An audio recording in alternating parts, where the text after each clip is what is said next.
Social सेवा करने में लोग ये समझते हैं ये राजनीति करना चाहते हैं और बदसूर किस्मत से जो है लोग राजनीतिक लोग भी जुड़ते हैं। और मैंने जब भी मुझे अच्छा लगा कि ये कैंडिडेट अच्छा है तो उसका साथ दिया, चाहे वो कांग्रेस का था तो कांग्रेस का साथ दिया, भारतीय जनता पार्टी का तो उसका भी साथ दिया, और आम आदमी का तो मैं अब इस समय आम आदमी पार्टी में हूँ। लोकसभा में भारतीय जनता पार्टी को वोट दिया, माननीय महेश गिरी जी को वोट दिया मैंने गौतम गंभीर जी को वोट दिया मैंने।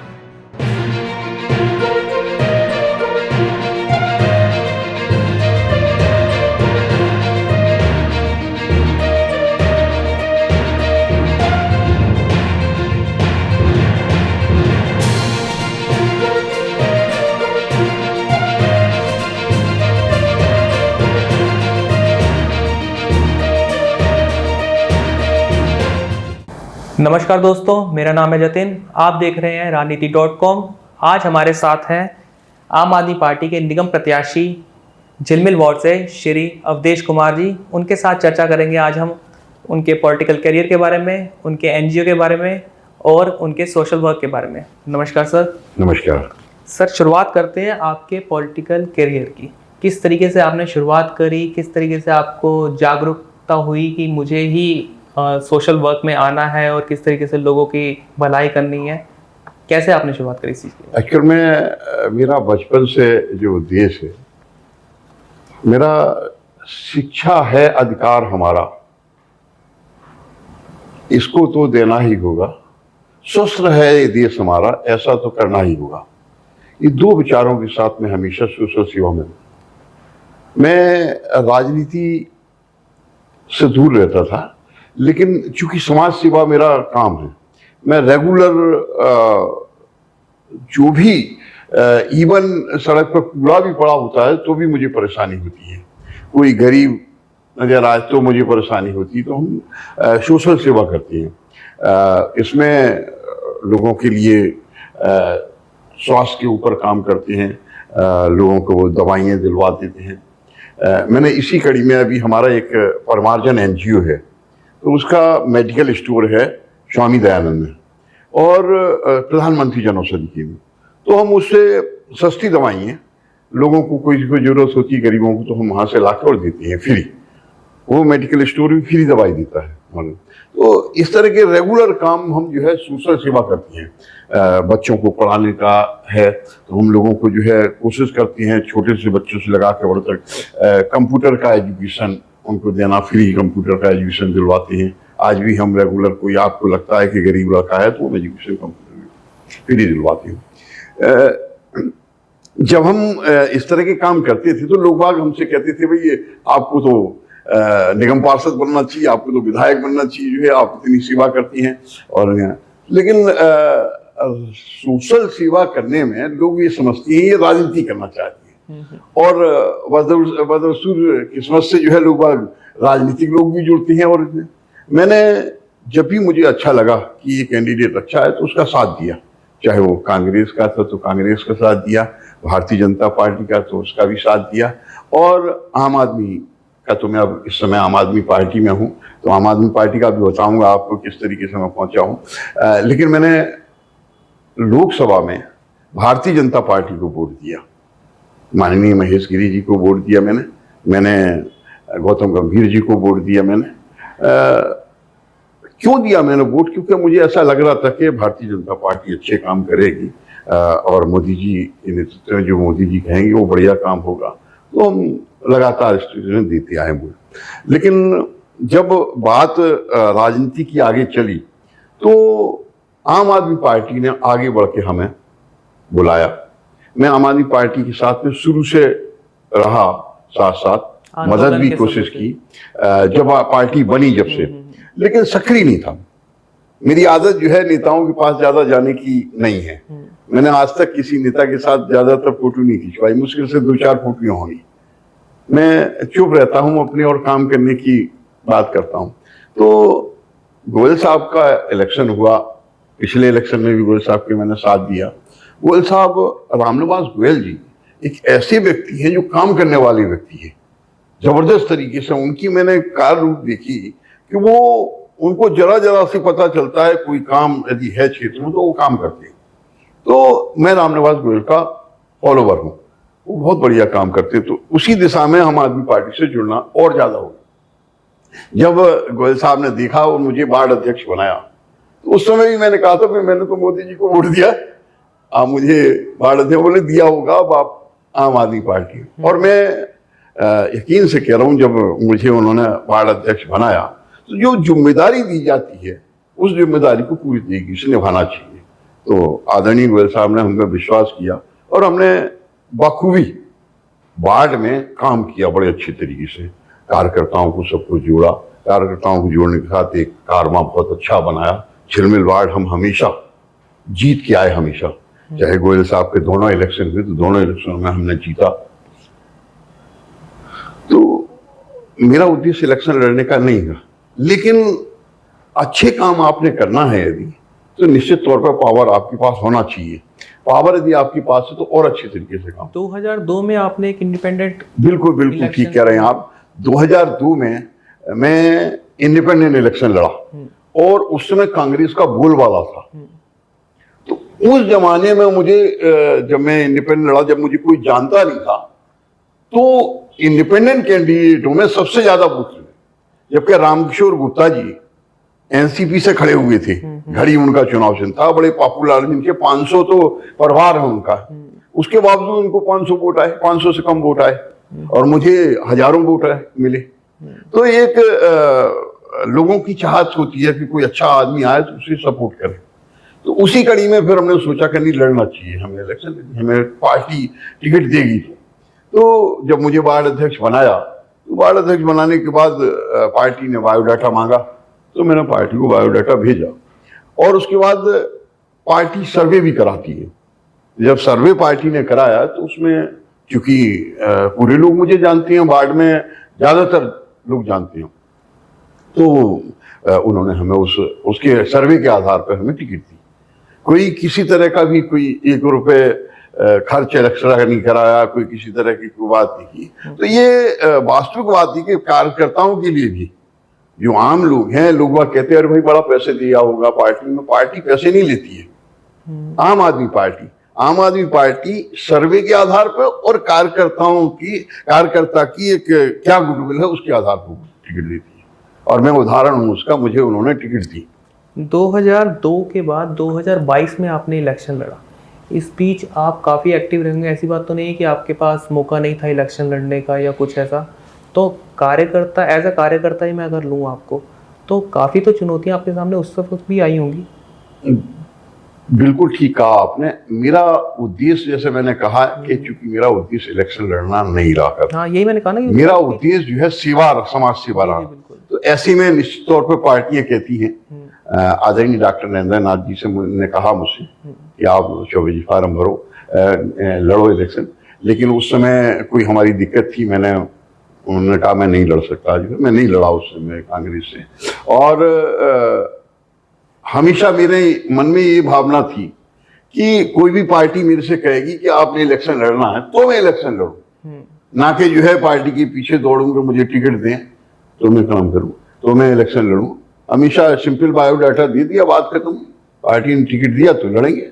तो इसी कड़ी में जो है 2002 के बाद हम सेवा तो रेगुलर सेवा करते हैं। हम जैसे कि आपको बताया कि हम एजुकेशन के ऊपर काम करते हैं, रेगुलर कंप्यूटर की एजुकेशन शिक्षा फ्री दिलाते हैं, हम रेगुलर बच्चों की पढ़ाई के लिए साधन उपलब्ध कराते हैं, जैसे किताब कापियों की जरूरत है या ट्यूशन की जरूरत है बच्चे को, तो हम अपने घर में भी ट्यूशन का सेंटर बनाए हुए थे। तो इस तरीके के काम रेगुलर हम महिलाओं के सशक्तिकरण के लिए ऊपर काम करते हैं। किसी भी हमारी बहन को या बेटी को ऐसी है जिसके यहाँ कोई कमाने वाला नहीं है तो उसको हम सिलाई मशीन देते हैं। ये सब आप अपने रेगुलर, ये हमारा प्रोसेस है रेगुलर। ये सब आप अपने एनजीओ के थ्रू? हाँ, ये हम रेगुलर काम करते हैं। आंखों के ऑपरेशन कराना, हम हर महीने आंखों के ऑपरेशन कराते हैं। जिन लोगों के ऑपरेशन होती है, बढ़िया ऑपरेशन होती है, तो वो अपने आप लोगों को प्रचार करते हैं। मैं प्रचार नहीं करता हूँ ज्यादा, तो वो लोग अपने आप आती हैं। और हम इसी कड़ी में इस महीने भी हम 28 तारीख को आंखों का ऑपरेशन कराने जा रहे हैं। 28 तारीख को, इसी 28 अप्रैल को। ठीक है सर। मेरा अगला सवाल अरविंद केजरीवाल से जुड़ा। अरविंद केजरीवाल जी, ज़्यादातर हम ये सुनते हुए आए हैं कि उन्होंने यमुना के ऊपर काफ़ी बार बोला है कि अगर यमुना जी साफ़ नहीं होती हैं तो हमें वोट नहीं दीजिए। इस पर क्या कहना चाहेंगे आप? देखिए, सबसे पहले तो मैं आपकी बात को बता दूं कि अरविंद केजरीवाल एक निहायत ईमानदार और देशभक्त हैं। अरविंद केजरीवाल जी के बारे में आप देखें तो जो उन्होंने कहा वो करके दिखाया। राजनीति ऐसी होती है, कई चीजें अपोजिशन वाले जो है स्ट्रांग हैं, जैसे कि केंद्र में सरकार दूसरी की, तो वो लोग डाउन करने की कोशिश करते हैं पूरी तरीके। आज देश में यदि दूसरे नंबर पर प्रधानमंत्री का कोई दावेदार है तो अरविंद केजरीवाल है।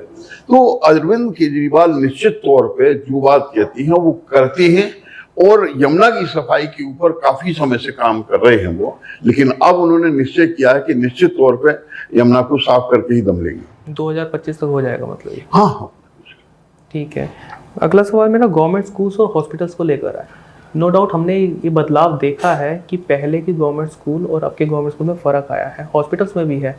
तो आपको लगता है अभी इसके ऊपर और काम करना बाकी है? क्योंकि जिस तरीके से बात हुई कि गवर्नमेंट स्कूल और बनेंगे, अभी तक तो सिर्फ और सिर्फ उनके अंदर चेंजेस की बात आई है।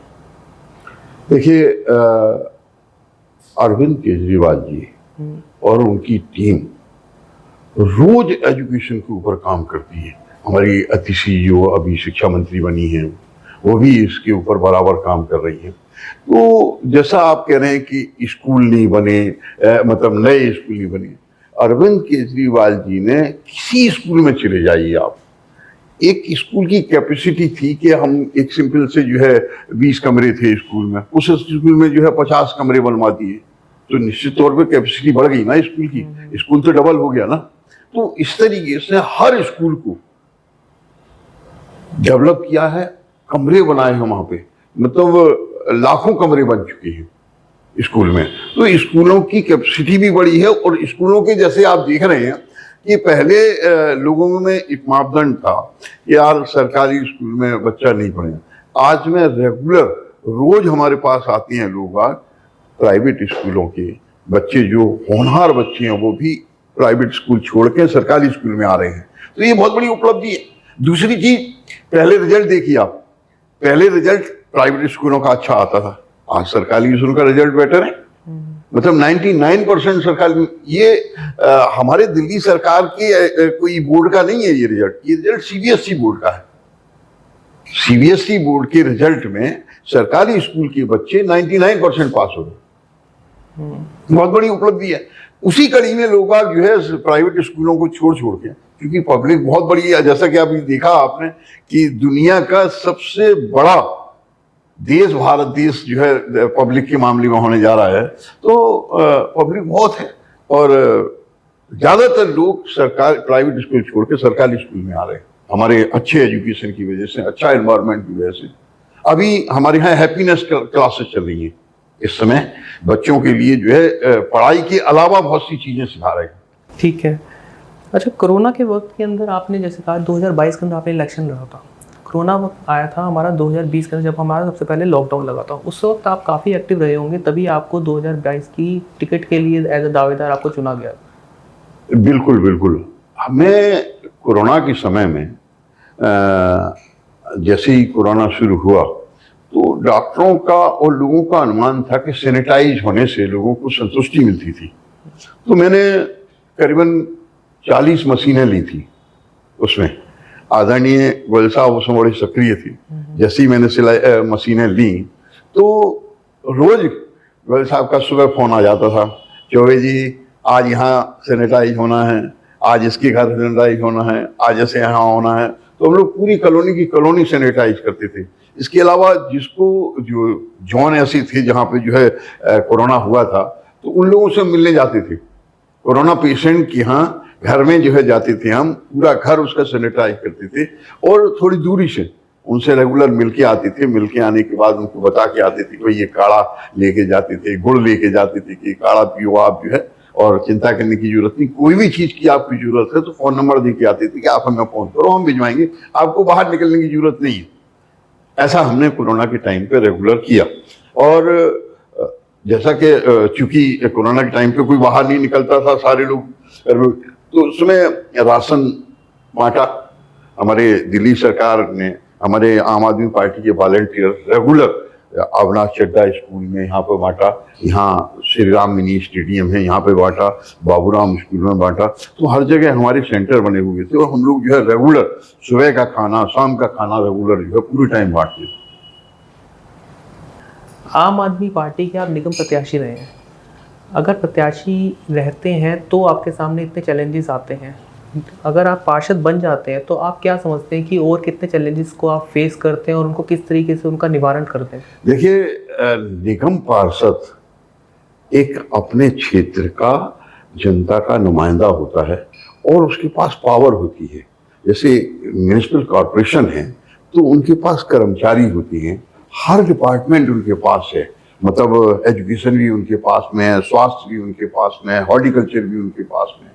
तो मेरा जो अपना उद्देश्य था, आप देखिए बड़ा मन परेशान होता है। किसी पार्क में चले जाइए, आप झिलमिल में किसी पार्क में चले जाइए, सब पार्कों की हालत खराब है। कहीं ट्यूबवेल खराब है तो कहीं घास नहीं है तो कहीं पेड़ पौधे खराब हैं। जो लोग जागरूक होते हैं, आसपास के लोग, वो थोड़ा सा मेंटेन कर लेते तो मेंटेन है, वरना एमसीडी की तरफ से कोई मेंटेन नहीं है किसी तरह का। हमारे पार्षद जी, मैं बुराई नहीं करना चाहता, ना मैंने कभी बुराई किसी की है, लेकिन पार्षद बने हो आप तो सिर्फ नाम के लिए नहीं, काम भी करना चाहिए। यदि मैं पार्षद बनता, जैसे इस समय का सीजन चल रहा है, हमारे क्षेत्र में जितनी प्याऊ बनी हुई हैं, आप देखिए, चलिए आप निकलिए तो प्याऊ में बंद पड़ी हैं, सब खराब पड़ी हैं प्याऊ। एक समाज सेवी संस्था ने प्याऊ बना दी, उसके बाद मेंटेन नहीं किया। मैं देख रहा हूं बड़ी बड़ी अच्छी संस्थाओं की भी प्याऊ में बंद पड़ी हैं। तो मैं ऐसे निगम पार्षद होता तो पूरे क्षेत्र की प्याऊ को, जितनी प्याऊ हैं, उनको बढ़िया तरीके से मेंटेन करता और बढ़िया अच्छा करता। हरियाली की बात, पर्यावरण की बात करें हम, तो पर्यावरण के ऊपर काम करने की बहुत जरूरत है, लोगों को मोटिवेट करने की जरूरत है। सब आदमी काम करना चाहते हो, सब सुधरना चाहते। आज मैं एक छोटा सा उदाहरण देता हूँ पर्यावरण के काम की। मैं रामलीला ग्राउंड है मुकेश नगर में, मैं वहां रहता हूँ, तो वो कूड़ा घर था। रामलीला के दिनों में रामलीला होती थी, साफ हो जाता था, बाकी कूड़ा घर था। मैं खुद वहां रहता हूँ, मैं खुद कूड़ा फेंकता था। एक दिन मन में भावना आई कि यार इतना बढ़िया, इतनी बड़ी अच्छी जगह है, उसको साफ होना चाहिए। आप देखें उसके चारों तरफ पेड़ लगे हुए हैं, आज उस सब के सब मेरे हाथ के पेड़ लगे हुए हैं। मोहल्ले वालों ने सपोर्ट किया। जैसा मैं कह रहा आपसे कि हर आदमी अच्छा काम करना चाहता, सिर्फ लोगों को मोटिवेट करने की जरूरत है। और मैंने मोटिवेट किया लोगों को, और सारे मोहल्ले वाले इकट्ठे हुए, सबने साथ दिया, क्योंकि सबके साथ के बगैर कुछ नहीं हो सकता है। तो सबने साथ दिया। आज रामलीला ग्राउंड बहुत बढ़िया सुंदर घूमने की जगह होगी हमारी। उसमें बहुत काम करने की जरूरत है, उसको बढ़िया सुंदर बनाने के लिए अच्छे बढ़िया फूल लगाने की जरूरत है, बीच में घास लगाने की जरूरत है।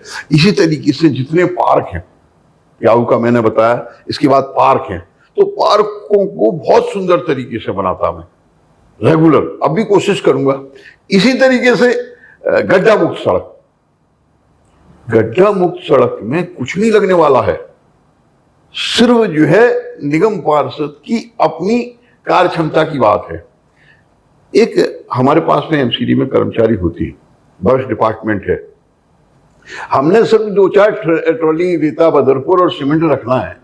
कर्मचारी काम करने वाले 1 मिनट जाते, फटाफट जाके आओ, आपने आवाज दी कि हमारे यहाँ यार गड्ढा है, फट भर, या हम लोग निकलती हैं, देखती हैं, उन गड्ढों को पूरा भरें। कोई ज्यादा खर्चा नहीं है इसमें, लेकिन कार्य क्षमता के ऊपर निर्भर करता है। मैं गारंटेड, मेरा अपना मन था कि हम चारों तरफ से देख के, यदि हमारे क्षेत्र में मैं निगम पार्षद बनता तो गड्ढा मुक्त सड़क देखता। काम करने के लिए जो है एजुकेशन की बात कर रहे हैं तो एजुकेशन पे इसी तरीके से काम करने की बहुत जरूरत है। लोगों को, पेरेंट्स को मोटिवेट करने की जरूरत है, ताकि जो है गरीब बच्चों के पेरेंट मोटिवेट हों और अच्छी तरीके से एजुकेशन उनको मिले। तो काम करने वाले के लिए कोई कमी नहीं है, काम बहुत है। काम करने के लिए जब हमारे पास पावर होती है तो एक अलग बात होती है। तो मैं यदि बनता तो और बढ़िया काम करता, गारंटेड। महिला सुरक्षा को लेकर क्या बात करते हैं आप? बिल्कुल, बहुत बढ़िया बात आपने कही। महिला शक्ति का सम्मान करते हैं और सभी करती हैं, क्योंकि माँ माँ होती है, बहन बहन होती है। तो मैं महिलाओं के ऊपर रेगुलर कोई भी किसी तरह की दिक्कत होती है तो हम प्रयास करते हैं कि उस दिक्कत को हम पूरा करें। आप अपने एक हमारा अपना उद्देश्य रहा है कि हमारी कोई भी बेटी बहन ऐसी है जिसके घर में कोई कमाने वाला नहीं है और वो सिलाई करके अपना खर्चा निकाल सकती है, तो हम सिलाई मशीन देते हैं। ये गारंटेड होना चाहिए कि वो काम करे सिलाई मशीन से काम करके। उसके यहाँ वास्तविक कमाने वाला नहीं है कोई, तो कोई भी कह सकता है मेरे से और मैं सिलाई मशीन दूंगा उसे। ठीक है, एक आखिरी सवाल, नौजवान अक्सर पॉलिटिक्स से दूर रहना चाहते हैं, यूथ को क्या मैसेज देंगे आप पॉलिटिक्स को लेकर या उनके आगे फ्यूचर को लेकर? किस तरीके से उन्हें आगे प्रेरित करते हैं? मैं आपके चैनल के माध्यम से लोगों को आह्वान करूंगा, प्रेरित करूंगा कि हम सब जरूर रोज राजनीति पे बात करें, आए आगे राजनीति में, क्योंकि आप ये चीज समझिए, जब तक आप मिलेंगे नहीं, बैठेंगे नहीं, तो कोई भी हल नहीं निकलेगा। जब आप आपस में मिलते जुलती हैं, पहले भी लोग बाग इकट्ठे होते थे तो समस्याएं हल होती थी। तो हमने राजनीति एक बहुत अच्छी चीज है, ऐसा नहीं है कि राजनीति खराब है, सिर्फ हमने ये देखना है कि कौन अच्छा है, कौन खराब है, कौन वास्तविक ईमानदारी से काम करना चाहता है। लोग बाग नींद में एक निकालती रहेंगी, अपनी तरीके से लोग बाग बात करते रहेंगे, लेकिन वास्तविक बात यह है कि अरविंद केजरीवाल एक ऐसा व्यक्ति है जो ईमानदार है, निहायत ईमानदार है और काम करने की क्षमता है, एक पढ़ा लिखा व्यक्ति है। तो अरविंद केजरीवाल जी के नेतृत्व में हम सब मिलकर के काम करें। आप युवाओं को खास तौर से सारी चीज देखना चाहिए। देखिए, राजनीति एक दलदल है, निश्चित तौर पे जब राजनीति में हम जाते हैं तो बड़ा विकट परेशानी है, लेकिन इसके बगैर काम भी नहीं चलता। तो इसलिए स्वच्छ राजनीति, साफ राजनीति हमें मिले तो हमें जरूर करना चाहिए राजनीति, और राजनीति हर हाल में करना चाहिए। ऐसा नहीं कि राजनीति नहीं करना चाहिए, क्योंकि पुराने टाइम की बात बताऊं मैं आपको, तो कहावत थी ये कि अच्छा आप हमारे साथ राजनीति कर रहे हो, इसका मतलब राजनीति शब्द ही बुरा था, मतलब राजनीति कर रहे मतलब आप हमारे साथ में कुछ ना कुछ गलत कर रहे। लेकिन इस चीज को समझना चाहिए लोगों को, और राजनीति जरूर करना चाहिए। एक अच्छी राजनीति, एक अच्छे देश को सुंदर बनाने के लिए, देश को नम्र बनाने के लिए हमें राजनीति जरूर करना चाहिए। ठीक है सर, आखिरी में 2 शब्द हमारे पोर्टल के लिए, राजनीति.com के लिए सर। तो मुझे बहुत अच्छा लगा, मोहित जी के पापा से मेरे पुराना परिचय है, बहुत पुराना परिचय है, अब से 20 साल पुराना परिचय है। तो मुझे और बहुत बढ़िया लगा कि मोहित जी इस दिशा में काम कर रहे हैं। और मोहित क्वात्रा जी तो बताया मैंने कि हमने, और मनोज कुमार अग्रवाल जी, जो दोनों मिलकर के काम कर रहे हैं, मैं इनको शुभकामनाएं देता हूं और ईश्वर से प्रार्थना करता हूं कि उनको खूब काम करने की क्षमता दें इनको, ताकि ये बढ़िया तरीके से और अच्छा काम कर सकें। धन्यवाद सर। तो ये थे हमारे साथ अवधेश कुमार चौबे जी। अगली बार राजनीति.com में फिर एक नए चेहरे के साथ मुलाकात होगी। नमस्कार।